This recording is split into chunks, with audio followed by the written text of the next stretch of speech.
Sous le soleil brûlant de la savane, les hommes reviennent glorieux. Chaque pas à travers les buissons épineux témoigne de la résilience du chasseur.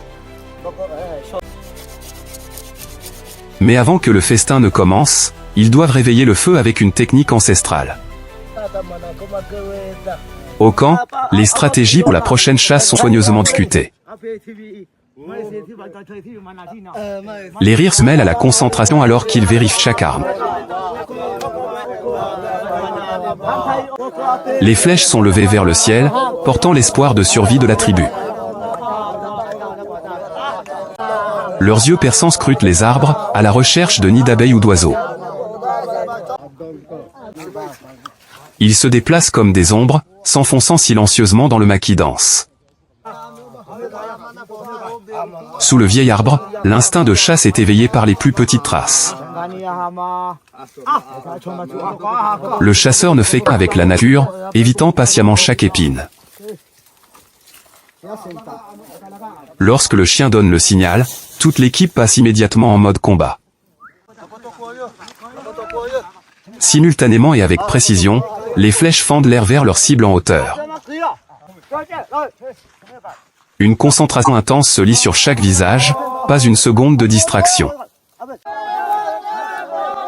La joie hâte lorsque la proie tombe, une récompense héritée pour leurs efforts. Le voyage de retour commence, apportant une nourriture précieuse à la communauté. Sous le soleil intense, les compagnons fidèles suivent toujours les pas de leur maître.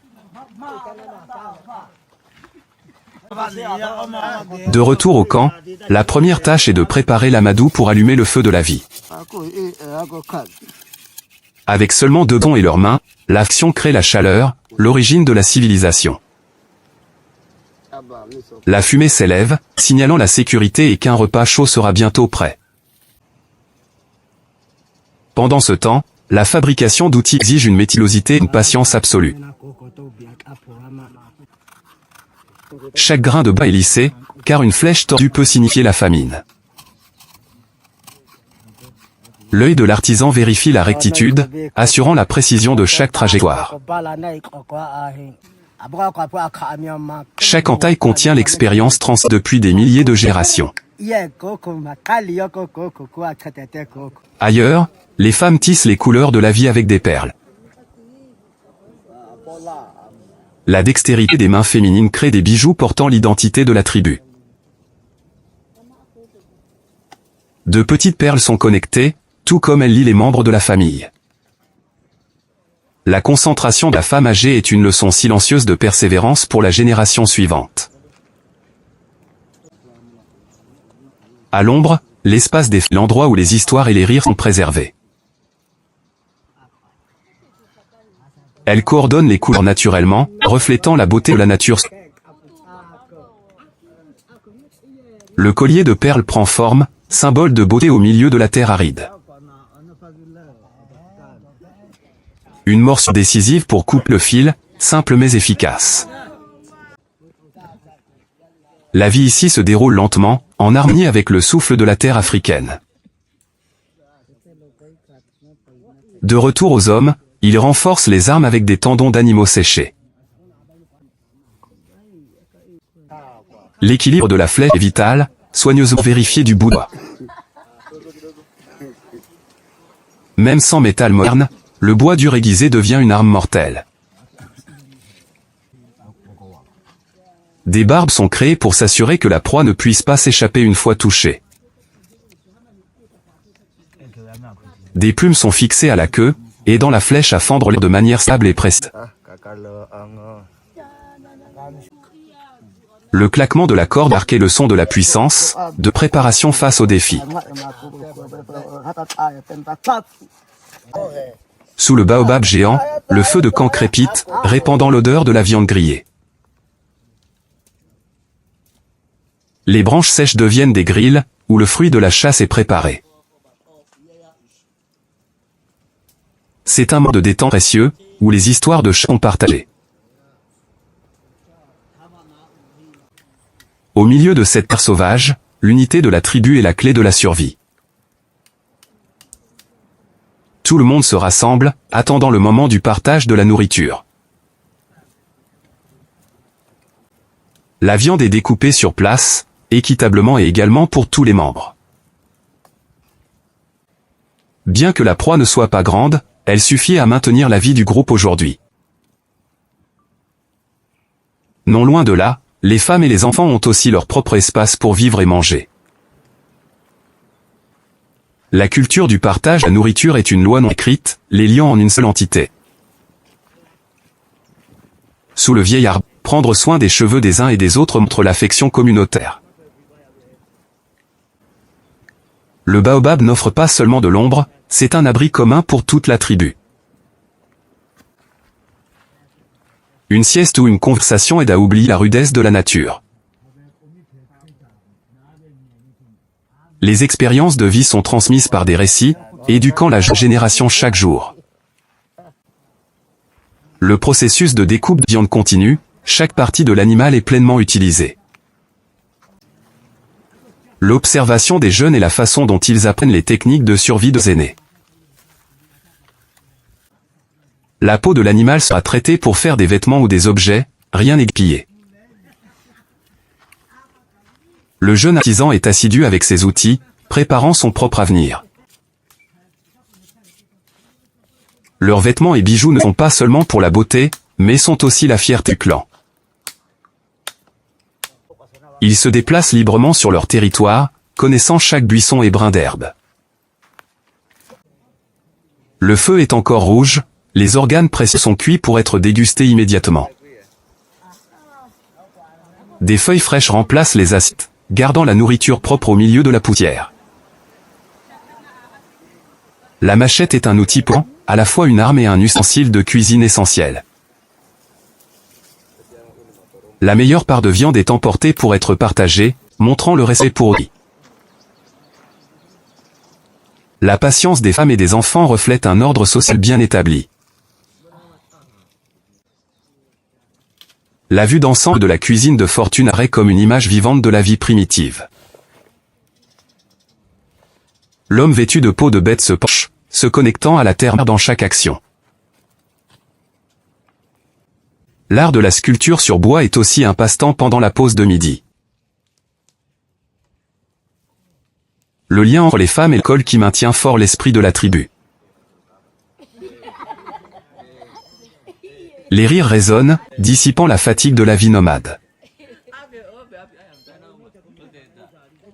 Le sourire édenté de la grand-mère témoigne du bonheur simple d'ici.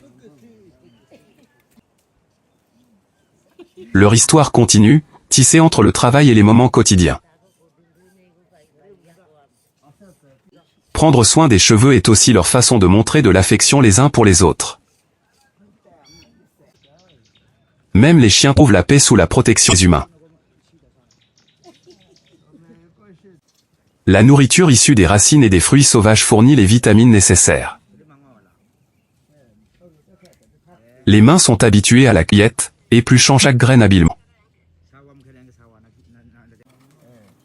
Le feu ne sert pas qu'à cuisiner, c'est aussi un outil pour plier le bois selon la volonté humaine. La chaleur ramollit les fibres du bois, aidant le chasseur à corriger la courbure de la flèche. Un œil plissé pour viser, la perfection est définie par une ligne droite absolue. Ils utilisent leurs dents comme une pince, corrigeant les plus petites imperfections. À mesure que les copeaux tombent, la flèche devient progressivement plus nette et plus dangereuse. Même les branches fraîches sont utilisées, devenant des outils de soutien efficaces. Bien que les outils soient rudimentaires, leur habileté a atteint le niveau d'artisan. Vérifier l'équilibre avec la bouche, une technique unique que seuls les artisans qualifiés possèdent. Le sourire est toujours présent, montrant un esprit optimiste malgré les conditions de vie. La peau précieuse de l'animal est chérie, elle deviendra leur couche protectrice dans la nuit froide. Chaque point de couture est grossier mais solide, reliant les morceaux de cuir en objets. Le transfert de compétences se fait naturellement, une personne apprenant de l'autre par observation. L'arc est entretenu avec soin, car c'est un compagnon de vie et de mort. Utilisant leurs dents pour serrer les liens, ils mettent toute leur force dans chaque petit détail. La queue de la flèche est solidement renforcée, pour résister à la tension lors du tir. L'écorce extérieure est retirée, révélant le cœur solide du bois à l'intérieur. Chaque copeau de bois s'envole et pas de plus vers la perfection de l'arme. À côté, la proie est dorée, l'arôme stimulant tout le camp. La satisfaction est évidente en regardant l'arme qui vient d'être achevée. La pause de midi est le moment où la communauté est la plus connectée, tout le monde se détendant ensemble. Un ordre ou une invitation est donné, signalant le début officiel du festin. Ils déchirent la viande directement sur le feu, savourant le goût le plus pur de la nature. Pas de vaisselle sophistiquée, juste un partage sincère entre frères. Des couteaux sont utilisés pour diviser les gros morceaux, assurant que tout sa part. Une personne part, peut-être pour apporter de la nourriture à sa petite famille. L'atmosphère est animée, les bruits de mastication et de rire se mélangent. Chaque morceau de côte grillée est savouré, reconstituant l'énergie dépensée. La culture du passage de nourriture de main en main est un beau symbole de protection. Les bijoux sur leur corps scintillent au soleil, embellissant le festin sauvage. À l'ombre parsemés arbres, la vie nomade apparaît à la fois dure et libre. Les dreadlocks d'Istif et le sourire radieux d'un homme heureux.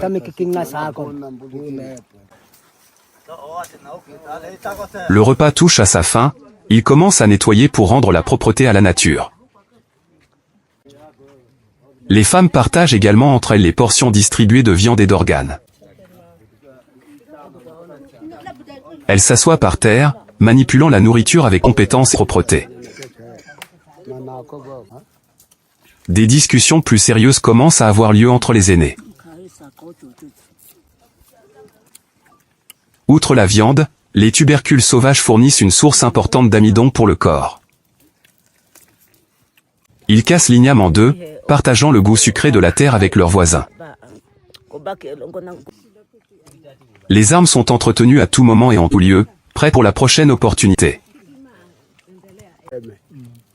Le visage ridé par le temps du vieux chasseur contient de nombreux hauts et bas. Pas un morceau de viande n'est gaspillé, ils apprécient le sacrifice de l'animal. Des dents solides les aident à gérer même les tendons les plus durs attachés à l'os. Le gardien du feu rassemble soigneusement les cendres, préparant la prochaine grillade. Le feu s'embrase une dernière fois, réchauffant et illuminant les visages brûlés par le soleil. Ajustant leurs vêtements en peau de bête, ils gardent toujours une apparence soignée à leur manière. Un os restant est jeté, un petit cadeau pour l'ami à quatre pattes. Les hommes s'attardent près des braises, savourant les derniers goûts. Les fruits sauvages juteux sont un excellent dessert après un repas riche en protéines. Dans le creux de l'arbre ancien, le chant des ancêtres résonne à travers la voix des descendants. La joie et la musique sont une médecine spirituelle, les unissant dans l'espace exigu. Du cœur de l'arbre mère, il regarde le vaste monde avec des yeux confiants. Tout le groupe sort de la légende, apportant avec eux les armes et la force du clan. À l'extérieur du creux de l'arbre, l'art continue de s'épanouir grâce à des mains habiles. Utilisant un couteau chauffé, l'artisan grave des motifs de feu sur la calebasse. Des lignes géométriques apparaissent, transformant des objets quotidiens en œuvres culturelles. La fumée s'élève de la gravure, clôturant une longue et significative journée de tribu Hadza.